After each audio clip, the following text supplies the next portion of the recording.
What is up mga kababayan, this is Space Gen Z, nagbabalik ang boses ng Gen Z sa mga isyong pampolitika dito sa ating bansa.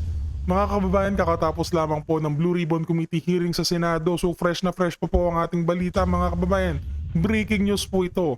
So ang nangyari po sa Blue Ribbon Committee, narinig po natin na balitaktakan sa pagitan ng mga senador, state witness, maging ng mga dumalo at lumuhok dito po sa hearing sa Senado. So isa po riyan ay ito si Kong Leviste, na sa kung saan tinatanong niya si DPWH former Secretary Bonoan regarding po dito sa Cabral files at mga files na hawak niya na na-retrieve mula sa DPWH computers. At itong si Bonoan halatang naguhugas kamay at hindi masagot ang tanong. Halatang hindi reading sabihin ang sagot at baka hindi ito naaayon sa script nila sa Sarsuelang ginagawa. O baka mamaya hindi na-rehearse ang kanyang linya.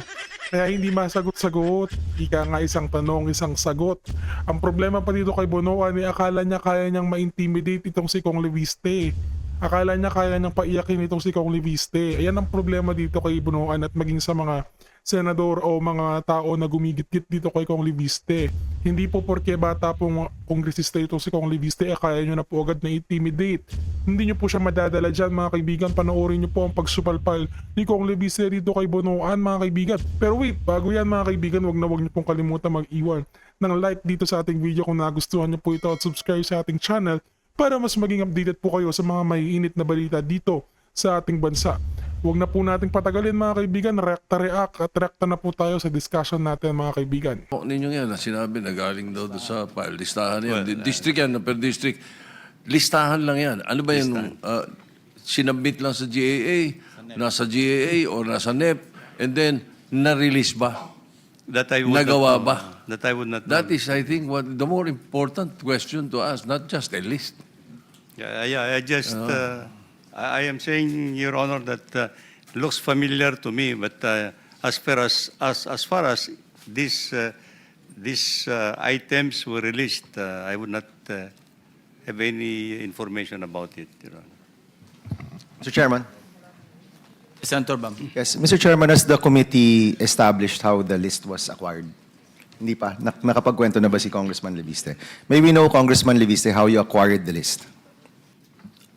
On September 4, with Yusek Cabral, after she had a phone call on speakerphone with Secretary Vince Dizon, and I also had my phone on speakerphone, and I believe that my mother also spoke with Secretary Vince Dizon that night.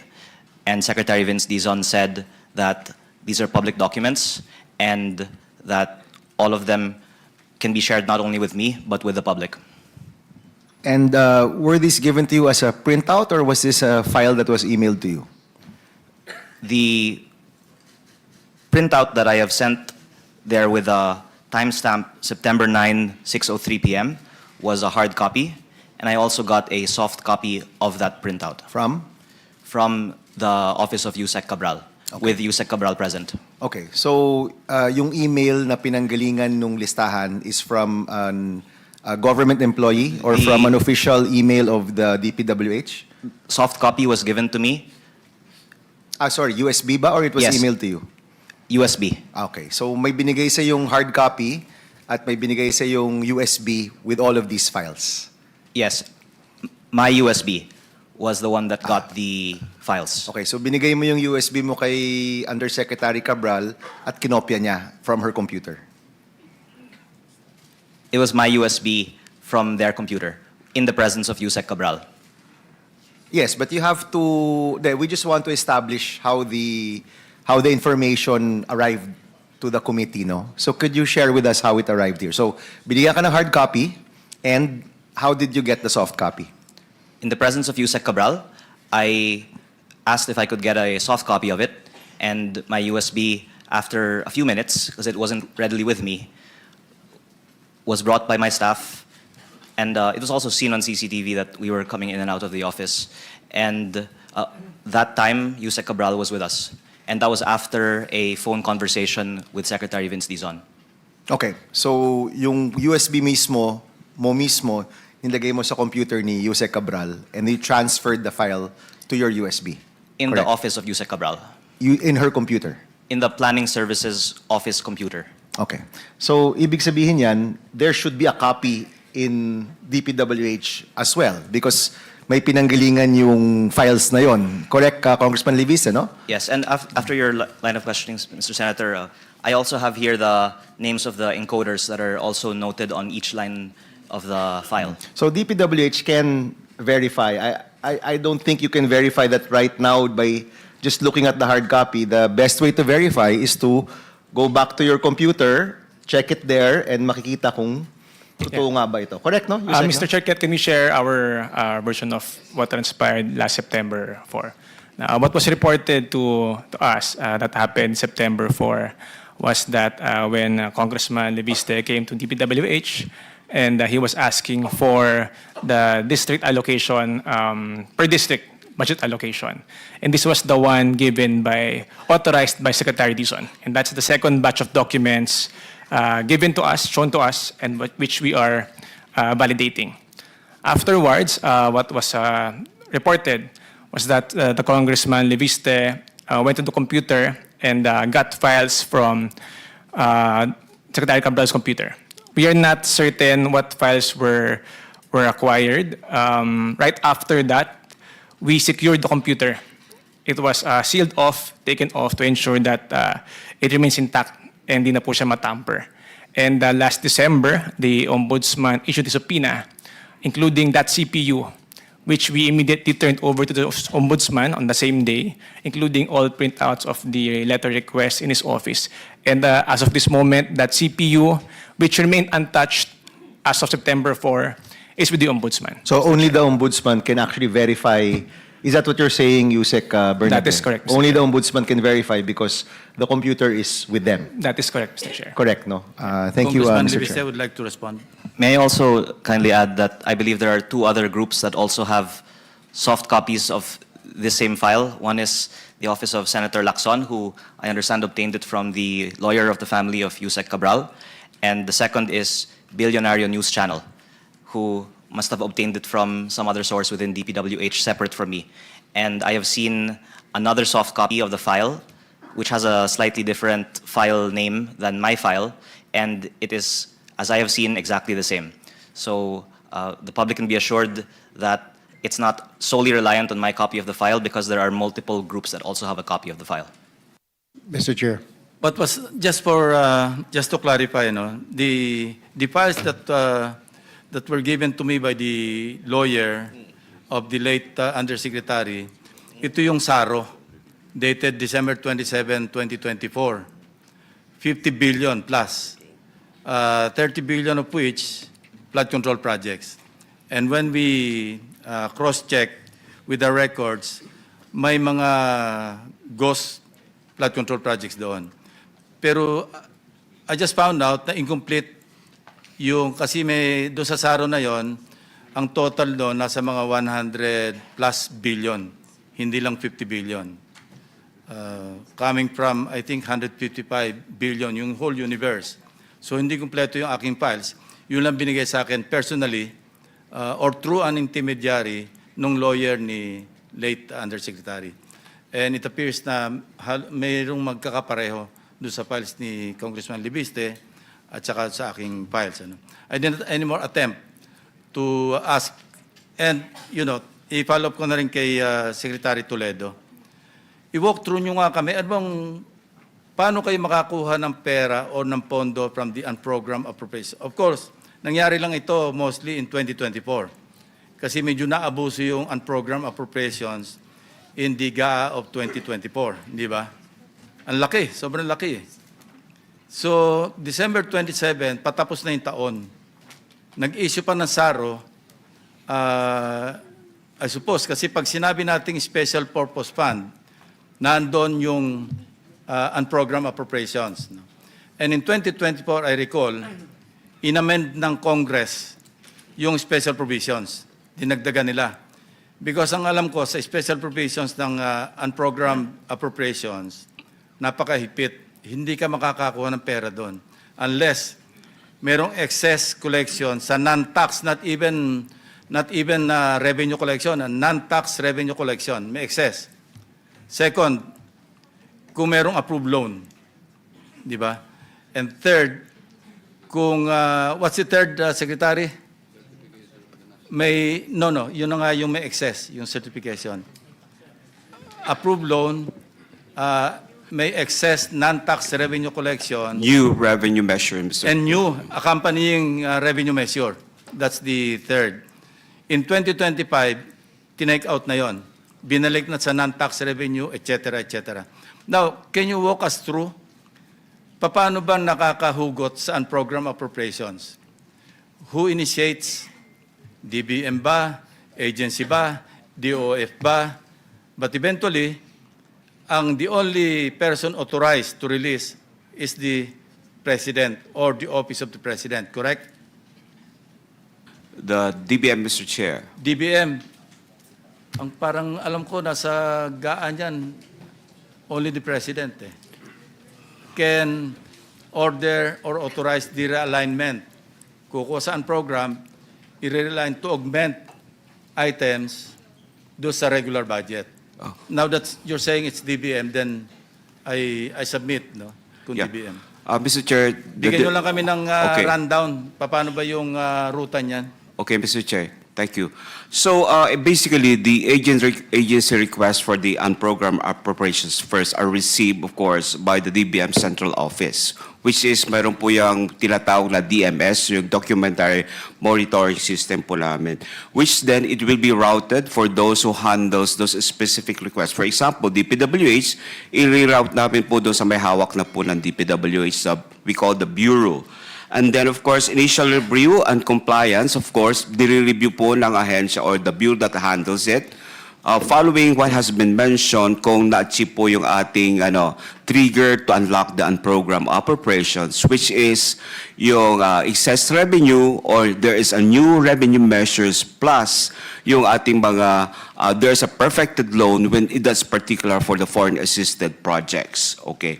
So after that po, the requesting bureau will now, of course, transfer that or request for our what we call the debit vouchers, which is kasi may managmumon administrator po ng unprogrammed appropriations para may control po tayo as far as releases for the unprogrammed appropriations, just like other lump sum funds, like for some pension gratuity fund and miscellaneous benefit fund, may lump sum po na nagpo-monitor or the administrator.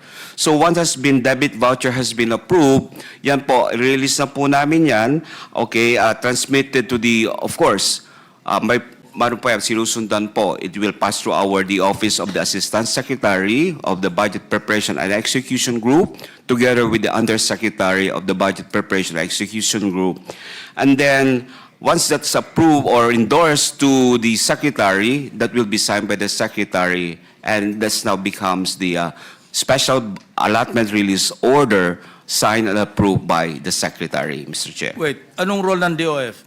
Sila magsasabi na merong excess revenue Yeah, I forgot to mention that, Oh, Mr. na-omit nyo, yes. I forgot to mention that, Mr. Chair.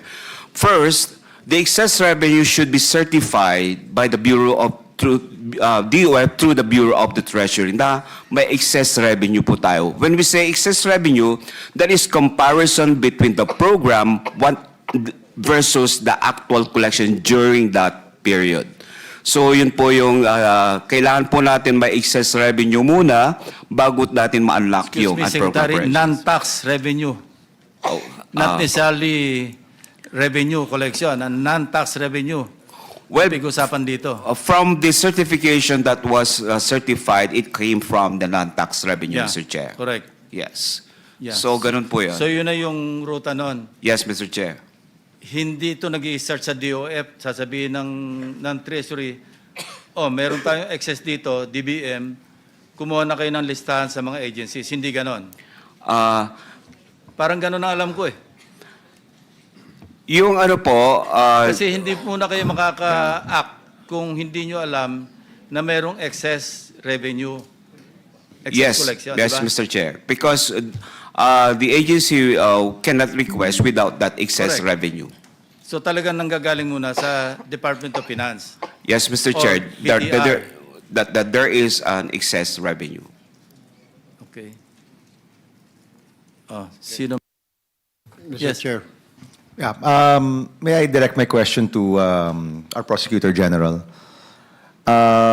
So there were files going around but the source is now with the ombudsman.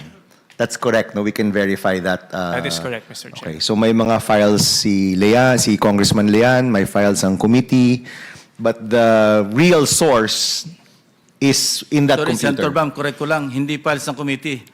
Hindi ko pa binibigay ito sa committee. Sorry. Kasi nga, hindi siya verified. Hindi authenticated. Okay. Kaya I'm just keeping it in my possession. Okay.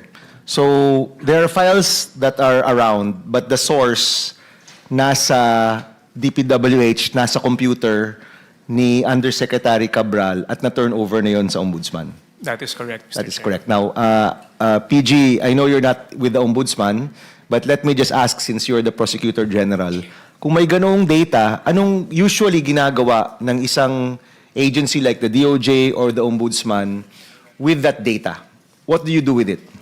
Well, ang ginagawa ho namin pagka computer, we request for forensics examination to extract and to look at the data which is in the computer, which I believe is what the Office of the Ombudsman will also be doing, sir. So you will check the veracity of that Yes. data, no? Yes. Based on testimony, based on real-world occurrences, we will find out ano ba yung na-release, are these projects ghost projects or not? Eventually, meron bang mga kumita dito o hindi, no? So the data is basically a lead for the DOJ and the Ombudsman. That is correct, sir. The data that will be extracted based on the forensics examination will at the start be just leads that can be followed by the investigating police agencies or the National Bureau of Investigation that will aid them in their investigation. As it is, it's not yet a determination of the veracity or the truthfulness of the contents of this information. It's first trying to find out, okay, these are leads, tingnan natin saan tayo dadalhin itong mga leads na to kung ito'y susundan natin. And it is these files are much talked about. Do we have the commitment that they will be further investigated at matitingnan talaga siya kung ano ba talaga yung authenticity at veracity at kung meron ba talagang malfeasance na makikita sa mga files na ito? Is that a commitment, PG? Well, while I am not with the Office of the Ombudsman, Mr. Chair, nonetheless, we are in constant communication with the Office of the Ombudsman. And we have already somehow discussed the matter of the files. But since it's with the Office of the Ombudsman, it's really their call. I know for a fact that they will start also some forensics examination of the computer, and then that would start and kick off possible investigations to ascertain, one, the authenticity of the documents that were secured, and then second, to also ascertain the veracity of the contents. Yung hinahanap na paki-authenticate, tell us whether these are real or not, or the veracity. Currently, it's still in process. Yes po. Yes po. Okay. Thank you. Salamat po. Mr. Chair. Mr. Chair, I have Yes, Senator Erwin. a couple of questions for Yusek Bernabe and Congressman Leviste. Yusek Bernabe, there were reports that I read na may mga nagsasabi na these files were forcibly taken. Have you investigated kung totoo ito? Because may mga lumalabas na balita ako nakita sa social media claiming that they're the employees of Yusek Cabral, that they were forcibly taken. Have you investigated this? Kasi kung may mga ganitong kwento ho, dapat iniimbestigahan ho ninyo. Mr. Chair, that was the report. That was the report that the soft copies of the files in the computer were forcibly taken. However, upon the request of former Undersecretary Cabral and her staff, na wag na pong palakihin yung issue, that is why we just maintained reports and the footages, but wala na pong ginawang further action on it, Mr. Chair. Have you reported this matter to the Secretary Vince Dizon, na there is such an incident? And why did Secretary Yusek Cabral decided not to pursue anymore or about this matter? The Secretary is well aware, Mr. Chair. In fact, he is the one who acceded to the request of former Yusek Cabral and her staff na wag na pong palakihin yung issue. As to why that is the why the former USEC would want that, we cannot answer anymore po. Siguro po ayaw na po niyang maging issue, Mr. Chair. All right, let me direct my question to Congressman Levisa. Kung, is this true? I mean, what they're saying na Yusek Cabral said na parang forcibly taken ninyo, kinuha lang ninyo, hinablot lang ninyo itong soft copy na ito sa office ni Yusek Cabral. Is there truth to this? Mr. Chair, I believe the lawyer of the family of Yusek Cabral said that Yusek Cabral never said that it was forcibly taken, even when this was discussed at the Ombudsman in early December. And it is based on others' testimonies that that is so. But apart from the lack of any mention of it by Yusek Cabral, there is also the CCTV that was also showed by the DPWH. Because there are two employees the office of Yusek Cabral stating that I believe I saw in some news reports claiming that you went to their office and forcibly took the files. So you're denying that, Congressman Levisa? Because the authorization, I'm saying, sir, came from Secretary Vince. Okay, And Yusek Cabral was also present when I was obtaining the files. thank you. That's all, Mr. Chair. Anyone else? May I also Senator Marcoleta, you like? Thank you, Mr. Chair. Yusek Bernabe, yung authentication, kasi alam mo, sabi na naman ni PG Padulyon, forensic na naman. Ano. Bakit pa tayo magpo-forensic? Alam mo, merong rules on electronic evidence. Under Rule 4, sa PG Padulyon, yung best evidence rule, sinasabi rito, Section 1, original of an electronic document. An electronic document shall be regarded as an equivalent of an original document under the best evidence rule if it is a printout or output readable by sight or other means, shown to reflect the data accurately. Ganun lang kasimple, compare mo lang eh. This is the rules promulgated by the Supreme Court on July 17, 2001, under AM number 01-07-01 SC. Ganun lang kasimple yun eh. Pero yung sagot mo kanina, parang hindi na, huwag nang palakihin yung ano. It's unfair na, the inference is negative. Na para bang si Congressman poor sibling. Huwag naman ganun. Dapat meron kayong report talaga na walang ganun. Di ba? Yeah, He Mr. is Chair, a member of the House of Representatives. The insinuation that he forcibly took some data is not only be reflective on the image of the House of Representatives. yeah, Mr. Chair, yun lang po yung nireport po sa amin. So we were just relaying po. That time po, I wasn't still with the DPWH, Mr. Chair. Okay. Mr. Chair, with your indulgence, we just received reports na naglabas na po ng arrest warrant sa Sandigan Bayan laban kina Engineer Bryce Hernandez and Engineer JP Mendoza. Now, Mr. Chair, I just want to put on record that once the arrest warrant is served to these individuals, what are we going to do? The Blue Ribbon Committee shall transfer their custody to Sandigan Bayan, or shall we wait for the hard copy of these warrants of arrest? We need to wait for the official copy of the warrant of arrest. So I'm sure Sandigan Bayan will communicate with us. And when that time comes, then we will turn them over to the custody, legal custody of the Sandigan Bayan. Thank you, Mr. Chair.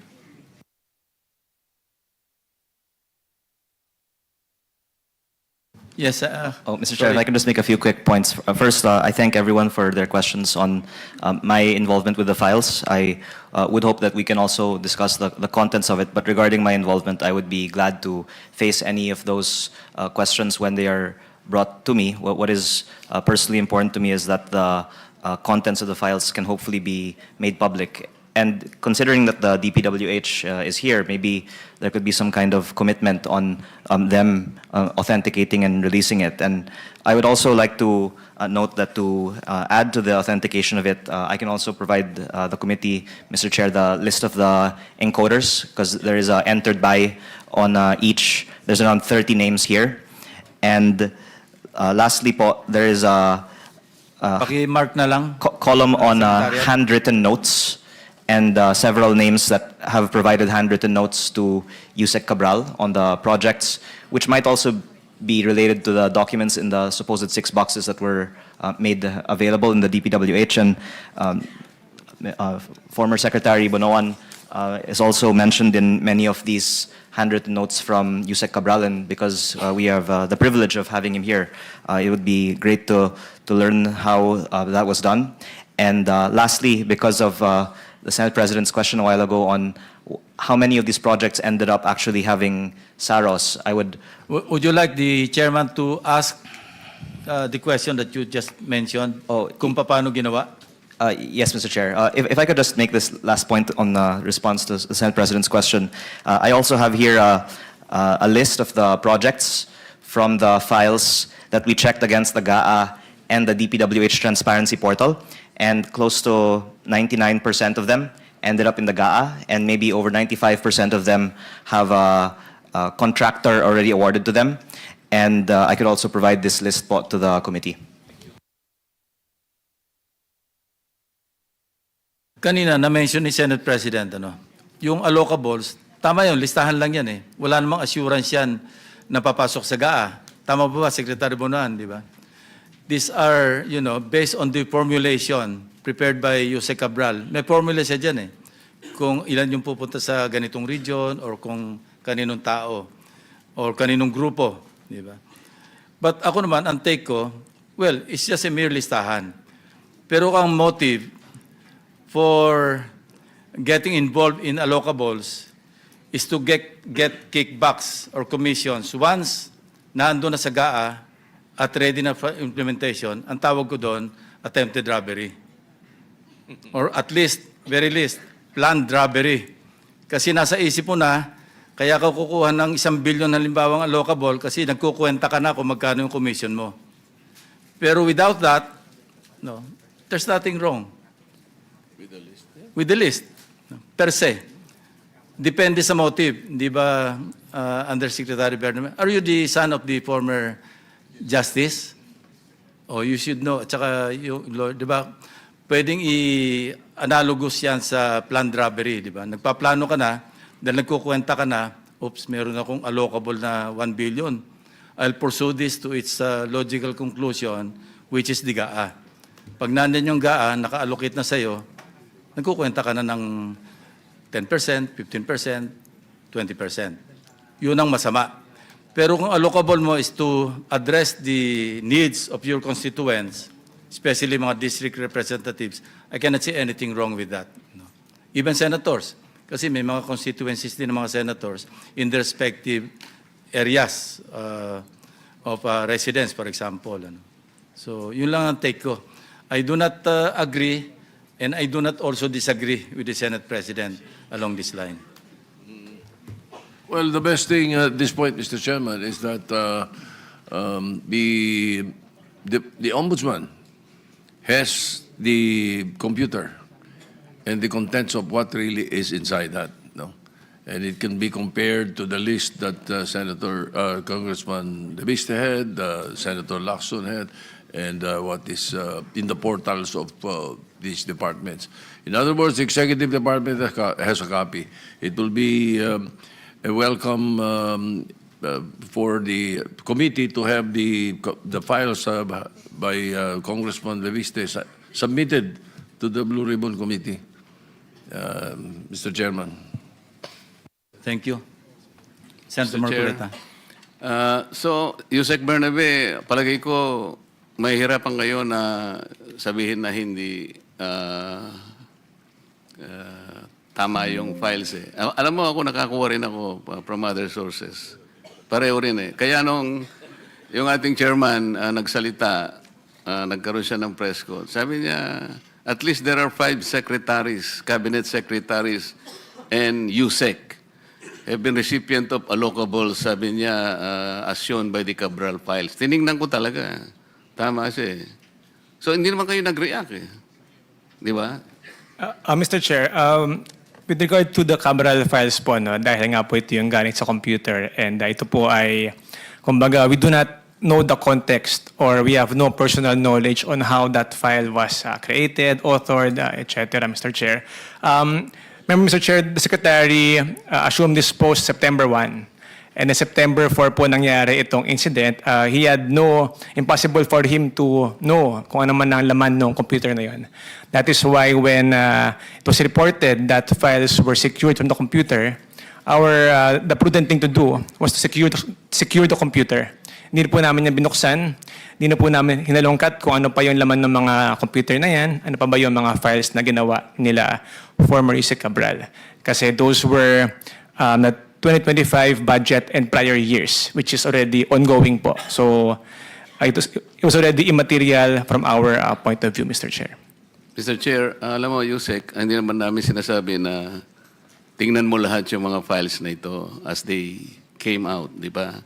Pero nung marinig mo ang chairman ng Blue Ribbon Committee, at least 5 cabinet secretaries and a few USEC are recipients of allocables in the Cabral files. Hindi mo man lang tinignan, at least yung point, yung part na yon. Ako tinignan ko eh. It should have been more significant on your part kasi kayo nga yun eh. Ako tinignan ko lang eh. At tama naman siya. O bakit hindi man lang kayo Yeah, actually, hindi Mr. man Chair, lang kayo nabula. Hindi mo man lang tinignan kung tama o hindi.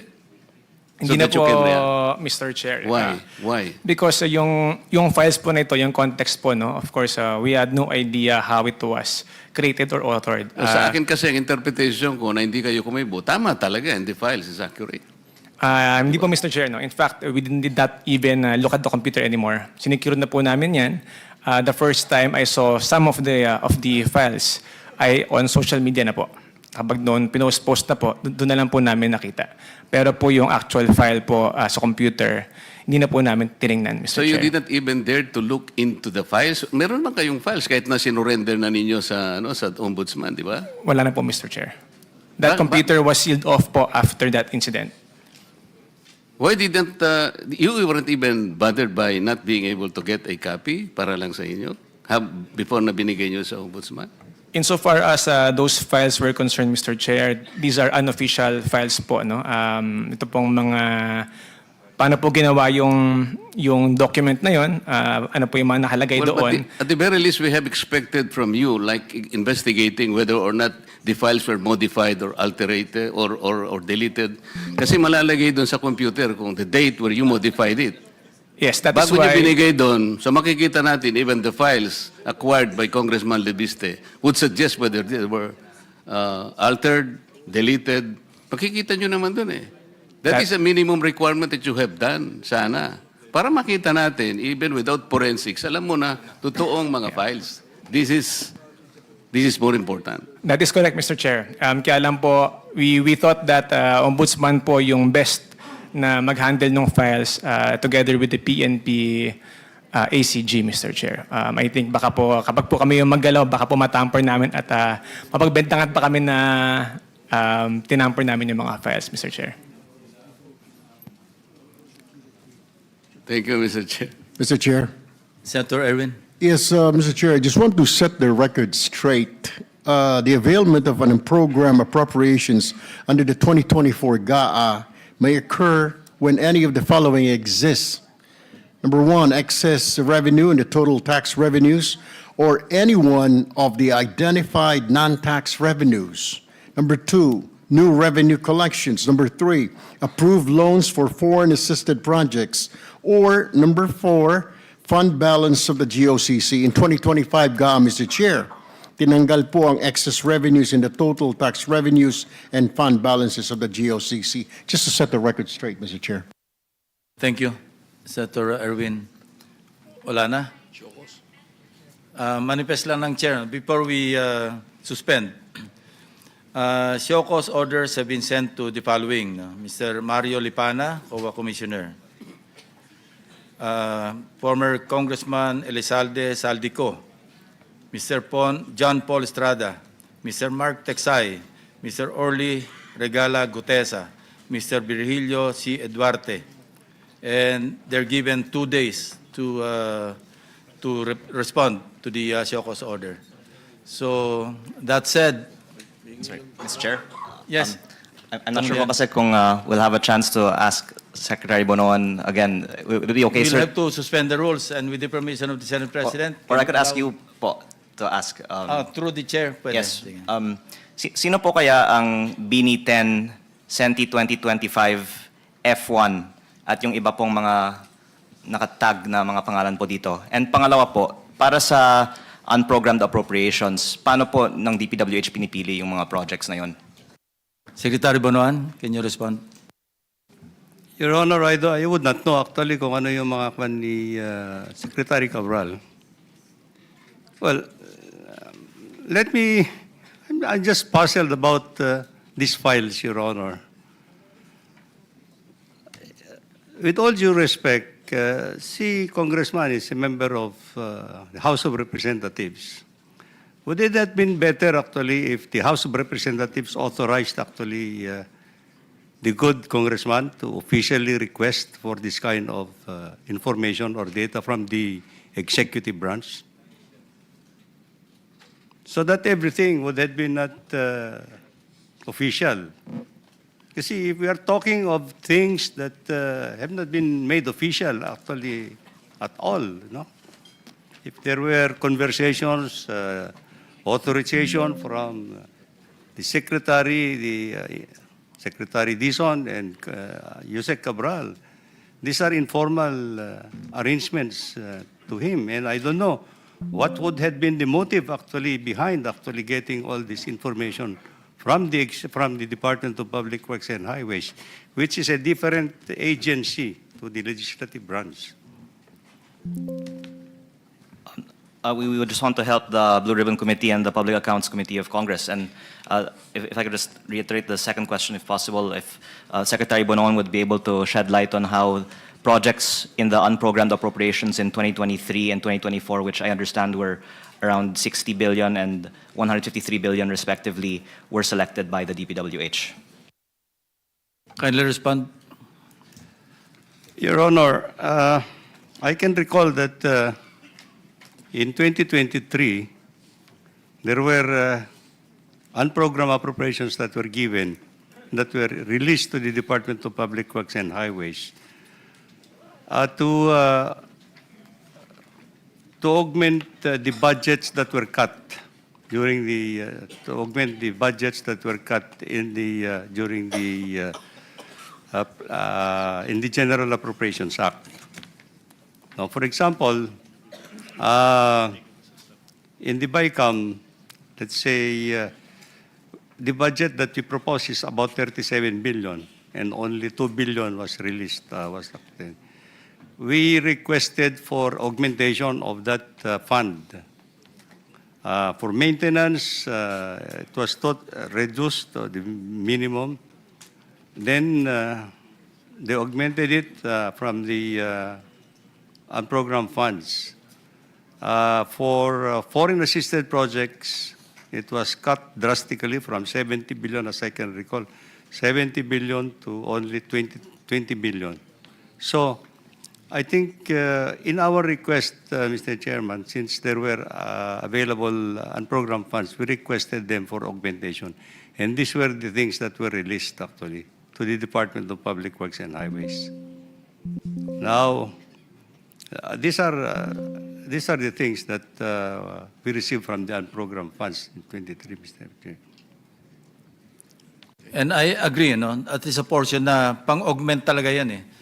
Kasi yung program, sabi ko nga kanina, under the special purpose, di ba? That's part of the special purpose fund. Ang gamit nito, kung kukulangin, halimbawa, fluctuation, nagkaroon inflation, kailangan ng augment, kukuha sa program based on certain conditions, no? Na enumerate those under the special provision.